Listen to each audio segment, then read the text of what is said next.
I'm good. Oh, actually, I don't need this. There we go.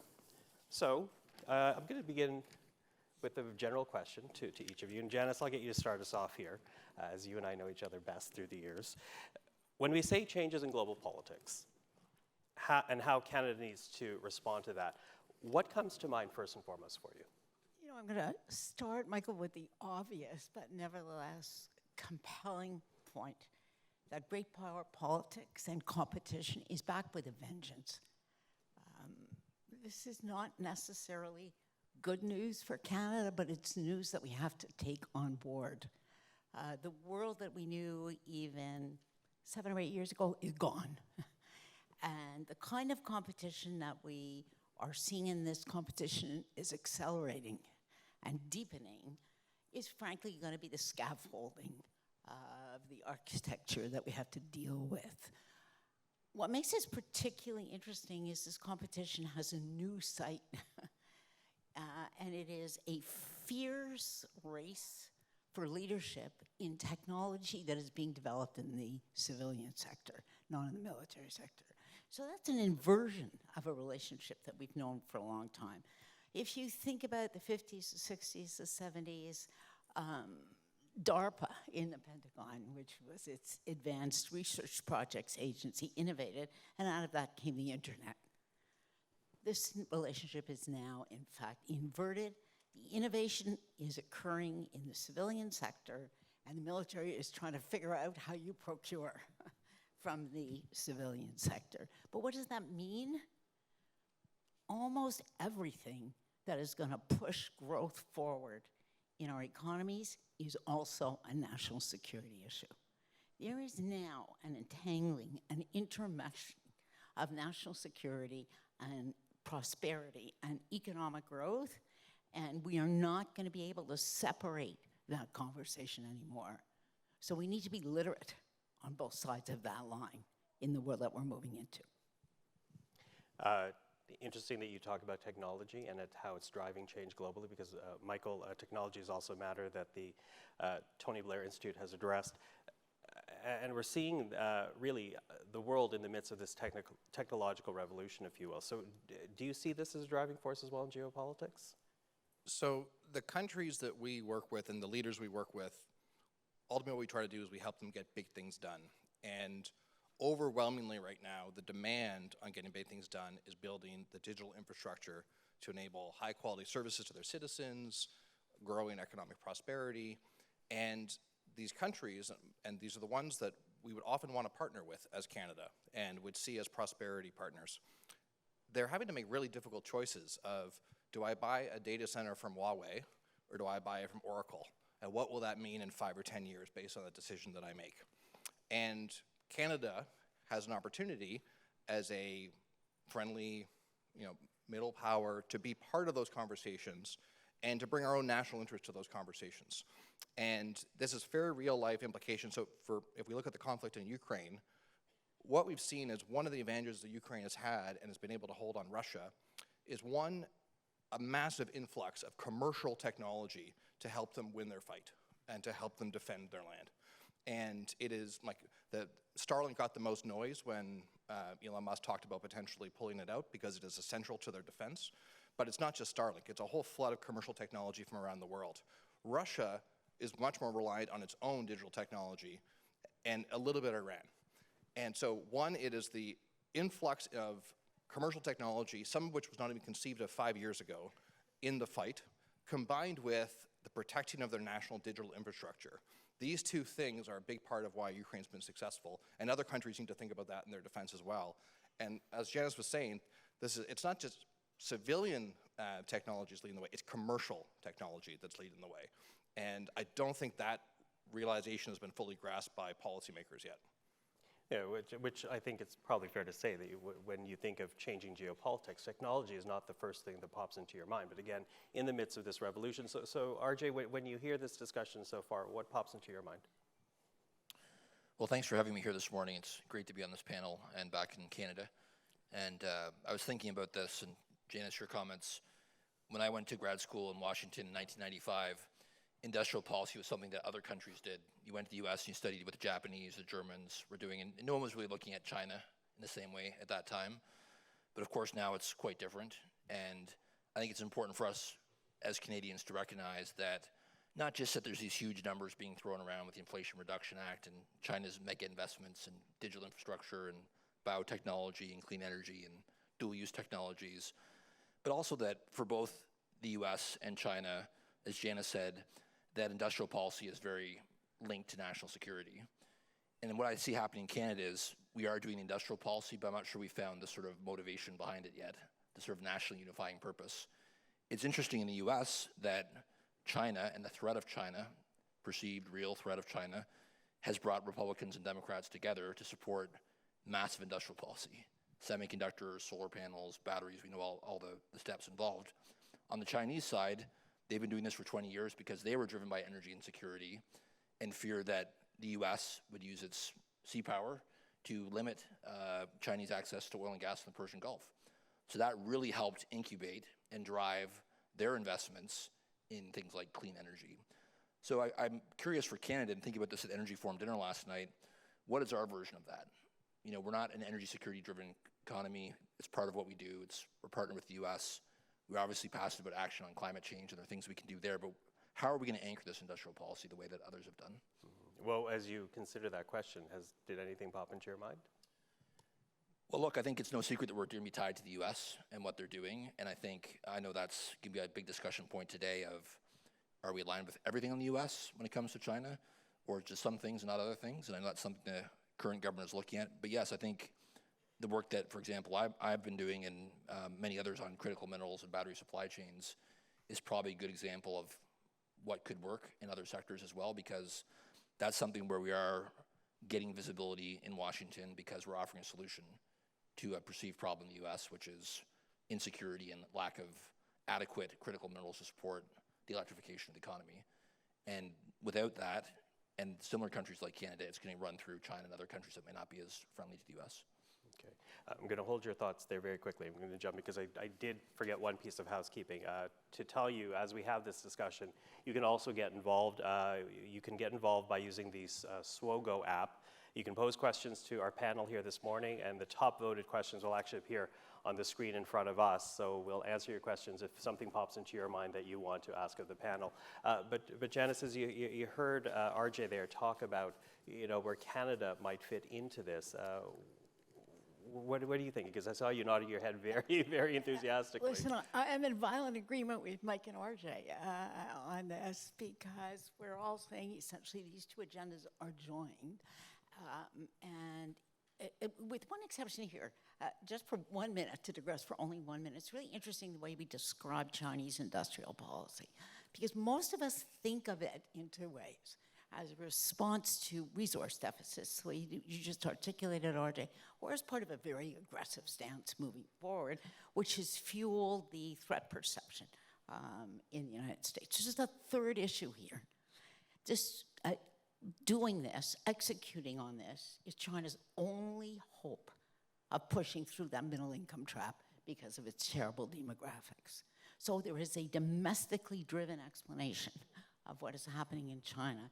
And I only put this on the table because we often think, all of us, that everything that another country does is targeted against us. There are really powerful domestic imperatives for this intensive investment in advanced technology that China's making. So what does this mean for Canada? Mm-hmm. I think RJ put his finger right on it. We do not have a coherent strategy which crosses these lines and links what we do in our economy to national security in a broader perspective. How do we do this? Well, one way of doing it is exactly what RJ just said. Where do we provide value in supply chains that are strategic?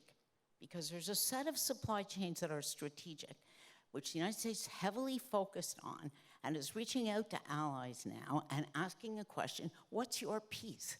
In order for us to do that, we have to, first of all, truly understand our supply chains, understand what value we bring to the table, and make sure that we're not locked in, and this is my biggest worry, that we're not locked into a strategy where once again we extract resources across the spectrum and send them along that supply chain for somebody else to provide the value add. If that happens, we will have yet again missed an opportunity. Sorry.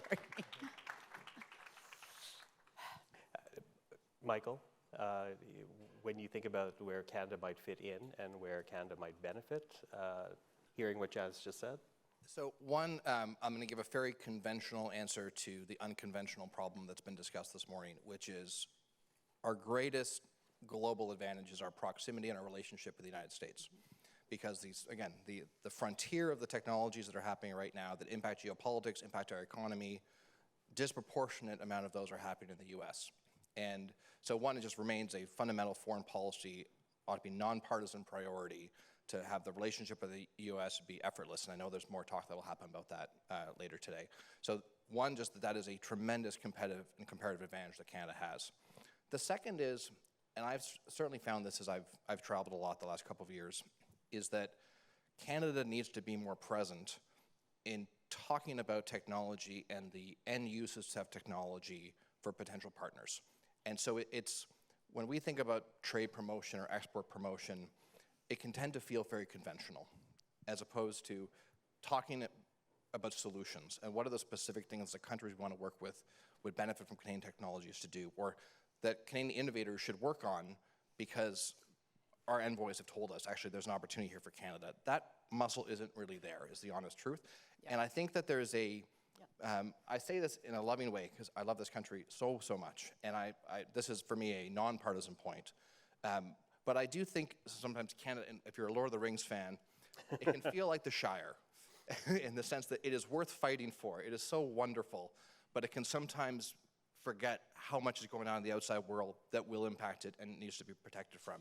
And there is a moment when the Shire starts to focus on what its contribution, and I think that the world is just changing so quickly, and we have so many advantages in people, technology, proximity to the United States.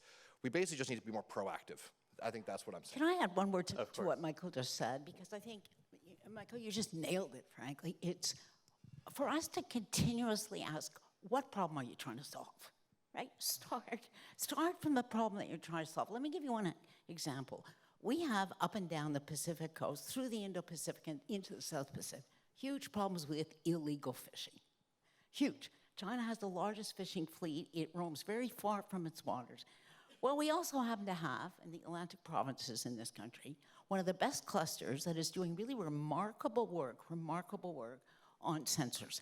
So these people know what's happening on the ocean, under the ocean, above the ocean. If there's a fly on the water, they'll tell you. Now put them together with MDA, a Canadian space company, which shares in real time satellite images, which it gives to the fishing community and says, hey, Michael, there's a boat there that shouldn't be here.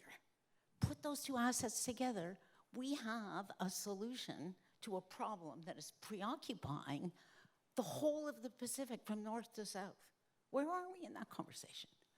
Because we don't start from the problem that people are trying to solve. Yeah, and I think there's two types of problems, and I think my observation would be that what Janice described is an example of Canada contributing to solving a global public goods type of crisis. And I think that's what we're known for if you look at our history in the last several decades.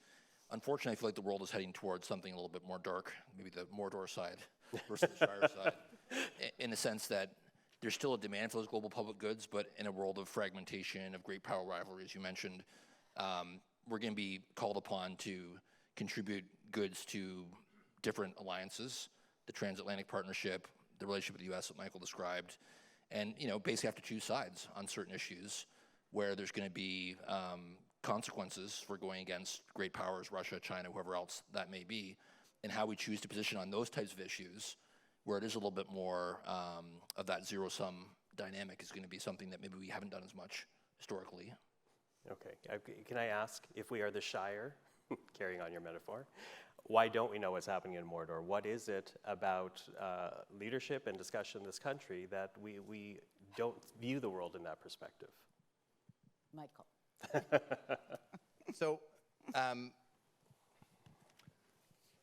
maybe I'll answer a frustration I often had when I was in government is that it felt a lot of the time, and this is a growth summit, we're talking about economic growth. How do we achieve economic growth, which fundamentally is about business and investment and commercial leaders leading the way to prosperity, and that environment being generated by government. I think a lot of the time people in business are waiting for government to solve the problem of what needs to happen next. And I'll have conversations with business leaders where on the one hand, they will decry how government doesn't know anything about business and really doesn't know anything about business, and then they will bemoan that government hasn't provided the solution for how we're going to solve the world's problems. And don't think to themselves, well, we're hoarding too much cash. Maybe we should invest in tech. And maybe the cautious Canadian way of operating right now of just hoarding cash and not doing much is not the right answer. The more cautious approach is actually to invest in technologies we know are coming and to invest in our people. So I think, again, it sounds so basic, but there's a proactivity muscle that Canada has had in moments in its history, which is essential right now, that I don't feel is there as much as it has been in the past.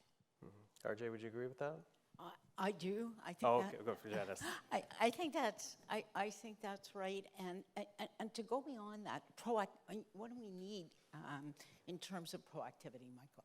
So one, we actually have to have very granular knowledge of supply chains, right? And of course, I think I'd be very surprised if there's anybody in this room who doesn't think that the United States is going to continue to be our most important partner. The United States is actually, leave aside its politics for a moment, but let's just talk about its economy. Its economy is doing very well. It remains a dynamic, innovative economy. And so understanding those supply chains, where we fit, where do we bring value? So yes, that was a public goods discussion, but it's also very much a Canada-US discussion, because that's actually a piece the United States doesn't want to do. So when we can come to the table and say, we've got expertise, we've got a solution to a problem that you have, you're busy, leave this one to us, we can do it. If we think about that as a metaphor, that's the kind of proactivity. Come to the table with a solution for a problem that other busy people don't have the attention even to deal with right now. Give you another one, and I know this for a fact. It's the Arctic. There could be nothing more important to the future of this country than the Arctic, frankly. We're not there, right? The United States would love us to be there. How they give us credit for that is a really important fight to have. Yeah. But we need to be proactive.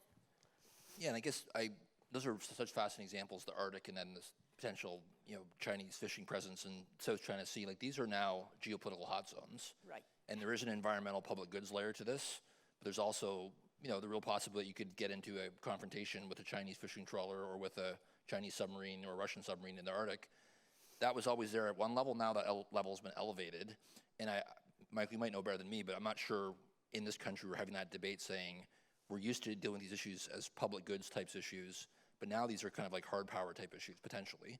And are we prepared? Because I agree with you, that would be a real asset to the U.S. and to other members of the transatlantic partnership on both those fronts.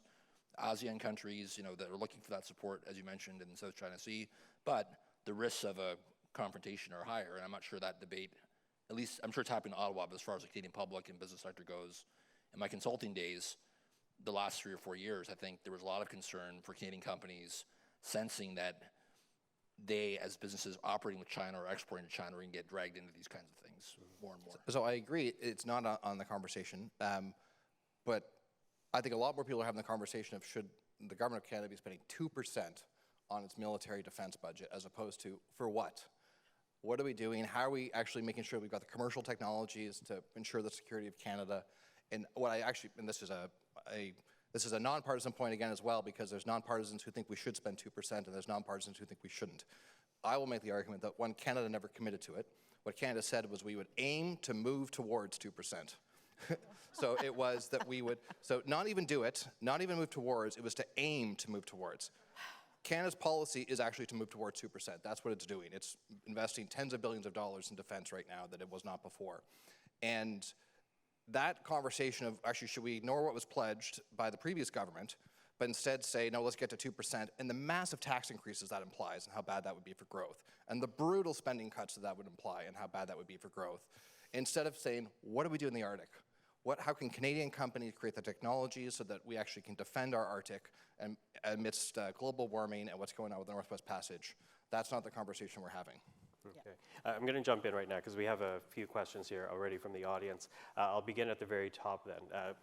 With what you just said, what is a key piece of national industrial policy for Canada that you feel is essential for policymakers to plan action now?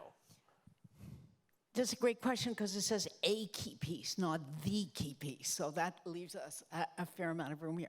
Let me give you one example, though, of actually where we engaged in industrial policy and succeeded beyond our wildest dreams. As a result of good luck, the University of Toronto happened to hire the expert in deep neural networks 10 years ago. He left the United States because he didn't like the political climate there and came to Toronto.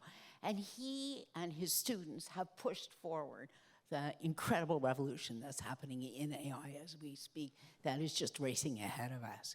The government came in behind it and created a national AI strategy for 5 years and invested. And we now have an ecosystem. We are one of the top 5 in the world in AI by any measures. Are they going to stay the course or are they moving on to the next thing? That's an enormous mistake when you have a lead and your investment has given you early ROI, both in the commercial sector and obviously in the national security sector as well. Double down, stay the course, don't suffer from attention deficit disorder, okay? Where you need the next new thing. So that's the first thing I would say. Understand where you're strong, where you're leading, and double down on those investments where you've already built credibility and reputation. Yeah, RJ, you're nodding your head. Yeah, I mean, obviously I spend more of my time on the energy side, so I'm biased to looking at industrial policy in that direction. And I think what I'd like to see is an effort, as hard as it may be, to sort of replicate the success that we're having between Ottawa, Ontario, Quebec in the battery supply chain, that same kind of approach to Western Canadian resource development, the decarbonization of oil and gas, the hydrogen play, the CCUS play, the bioenergy play. Those are all big global plays, and we don't get to net zero without all those things happening. And I know the long-standing conference after conference with federal provincial, but that piece, I think the model is working well on the critical mineral side and battery side could be applied to some of those other areas. Not just oil sands, but as I mentioned, things like bioenergy, uranium, critical minerals out west as well, hydrogen economy. And that would fit into this framework of offering solutions to allies who are looking for, those solutions in terms of reliable and clean fuels. I'll give you a quick example of a success story, which then will lead into what I'd love for us to have a policy idea on. So people forget about it, but a few years ago, there was a real push to figure out how do we actually solve our immigration short-term visa requirements so that external companies would want to invest in Canada could bring some people in faster. And that came from an effort from Canadian business saying, and other global businesses saying, we want to invest in Canada. Here's why we're not. Here's the specific thing that why we're not. Can you fix this? And didn't cost a lot of money, but there was a policy change that basically said that if you're going to be hiring a certain number of Canadians at a certain high wage level, as a result, I forget what the ratio was, 5 to 1 or 10 to 1, you can bring in a certain number of really fast-track visas and bring those people in. And it was a huge success, and it brought in a whole bunch of businesses. That sort of approach of what does business need from government to actually unlock investment and unlock growth and being really specific. And again, a criticism I often have of business is that it's not often specific on the solution versus the problem definition. I would love to know what Canadian business needs to make more foreign acquisitions and for it to acknowledge with humility that in some areas we are technologically behind other countries, but we are cash rich, we are prosperous, we can solve that through acquisitions, and we can grow more global champions through proactive investment by Canadian business. What are the barriers to that happening, and what are the policy interventions that could be made to support that? I don't have a great answer, but usually a policy starts with the problem you're trying to solve. Just to add one quick comment to this, and just for Canadians to understand, we've always had an industrial policy. There's a lot of discussion going on in our media. Industrial policy is hugely risk. We've had an industrial policy in Canada since we built the national railways, okay?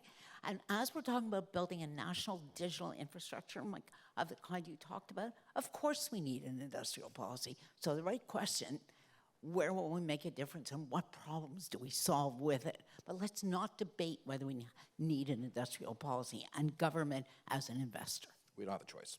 That's right. You all mentioned the United States, and this next question goes to that.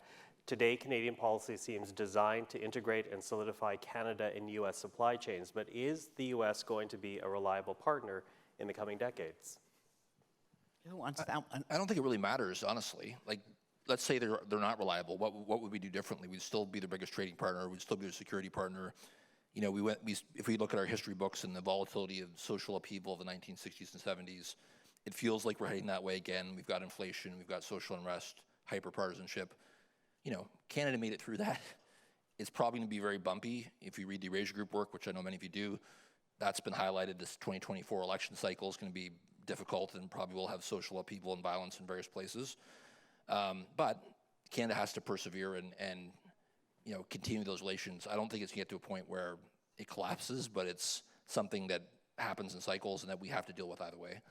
Yeah, I often say to people, you know, if we could, just like a jigsaw puzzle, if we could cut ourselves off and move ourselves to the southern Mediterranean, Canadians would be a lot happier with the winter, but that's just not an option. We're going to live next to the United States forever. So I fundamentally agree with what RJ just said. And so do I. What I'd echo, though, is there was a podcast I listened to last week, James Moore and Jerry Butts talking to Peter Mansbridge about just raising the alarm bell about the renegotiation of the new NAFTA.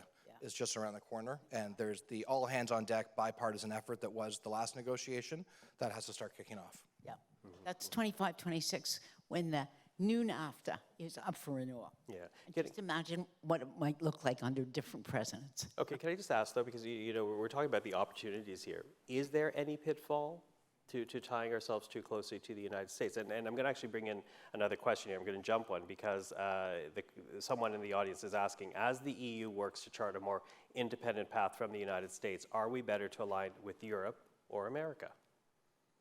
So are there pitfalls in choosing the US? Yeah, I think there are, of course, but I think it's not clear how strong a partner Europe is going to be, in my opinion, given Brexit, given the immense cost of the war in Ukraine, given their sort of, you know, reliance on relatively weak hard power, given their sort of chaotic energy markets. I'm not sure that's a really compelling alternative. And obviously you have to go sector by sector, kind of country by country, where there are going to be some great partnerships like hydrogen to Germany and things like that. But I don't see that as a viable alternative to the U.S. in any way. Yeah, you know, it's interesting because the word used in the question almost echoes the Gaullist fantasy of President Macron's strategic autonomy. It's his recurring dream, but it's not grounded in reality. There is no strategic autonomy. Europe has no strategic autonomy. When you look at what's driven the assistance to Ukraine, it's overwhelmingly, actually to the embarrassment of Europe, it's overwhelmingly the United States. Take a look at the top 20 companies in the world. I think the last time I looked, 12 are American, 6 are Chinese. Europe has 1, but Europe has a great export regulation because it can't make anything anymore at the top tier, so it exports regulation. It's not a bad strategy, but let's understand what it does. I was just saying, I think it's a false choice because we get to have both. We get to have positive relationships with both regions. But the important thing to remember about the question, though, too, the concept that we get to focus on Europe rather than the U.S. implies that somehow Europe would focus on us and not the U.S. And their relationship with the United States remains as critical and strategically important as it ever has been. Where I think there is an interesting parallel there is the question of Europe's hedging strategy towards China, right? That clearly Europe is not comfortable with the sort of aggressive industrial policy and security policy in the U.S. towards China. Canada has our own version of that, right? That we're not comfortable with everything that the U.S. is doing vis-a-vis China, but we probably have less freedom to maneuver on this than the Europeans do. Yeah, let me weigh in on that one really quickly because I think Canada's misread in a very important way, RJ, what American strategy towards China is. If you listen to Gina Raimondo, who's the most effective spokeswoman for this, it is targeted at the very small, very strategic level of exports. And underneath that strategic level, the United States continues to trade with China. In fact, this last year, the year we have data for, trade between the United States and China has increased. And Janet Yellen walked back last week what she said during her visit to Ottawa. She came here and talked about friendshoring, and she just said, we're not decoupling from China. We have a focused strategic strategy on key sectors which are vitally important for national security. I think Canadians have to hear that in that very, very deliberate way and not misread and over-exaggerate and shoot ourselves in the foot here. Okay. Listen, we have about 5 minutes left, and of course the title of this discussion is Geopolitics is Changing, Why Canada Must as Well. So with that in mind, and as we begin this day at the Growth Summit, what would you like participants today, people who are watching on CPAC, what would you like them to bear in mind as we consider that topic? Well, I think from my perspective, again, it comes down to this idea that we are going to have a more confrontational era of geopolitics. And I do think, Janice, I disagree slightly. I think there is a more hawkish stance in the U.S. that goes deeper. Like, the strategic sectors are one layer of it, but there's also this idea that insecurity in the U.S. about things are not going as well seems China's gaining power in various ways economically, and the fact that both Democrat and Republican governors don't want Chinese battery factories in their states, even though they're going to create thousands of jobs. It's just that toxic feeling about the domestic political impact. It's maybe not aligned with the data, as you say, but it does feel like that's going to be a real problem for us. And I think we have to decide, like the Europeans, like how do we respond to that? Where do we align with the U.S.? Where do we not align? Maybe I'll go so that Janice Stein can have the last word. I think that I think it's really important to conceive of this conversation from division of labor. What's the role of business and what's the role of government? And I think that where we are in 2023, the answer to that question is very different than even what it was 5 years ago. Policy and the regulatory environment matters a lot more than it did before. And so that's where government steps in. Commercial technology, commercial businesses matter a lot more in delivery than they did before, even just 5 years ago. Not just in military and geostrategic questions, but also public services as well. That is, technology has changed the equation, and Canada has not caught up yet. Just to add on and pile on, what would I like to see? Execution will be everything in this next decade. Execution. You have to have a strategy, but execution eats strategy every day for lunch, frankly. We need to focus on execution and on problem solving. If I pick one, we need to build a national digital infrastructure. Execute, right? Within the broader framework of the strategy, and hold everybody's feet. Businesses, the commercial sector, the government, all of us in this room who care about public policy, hold our feet to the fire. Are we executing? Wise words to consider as we start this day. Michael McNair, Janice Stein, Robert Johnston, thank you very much.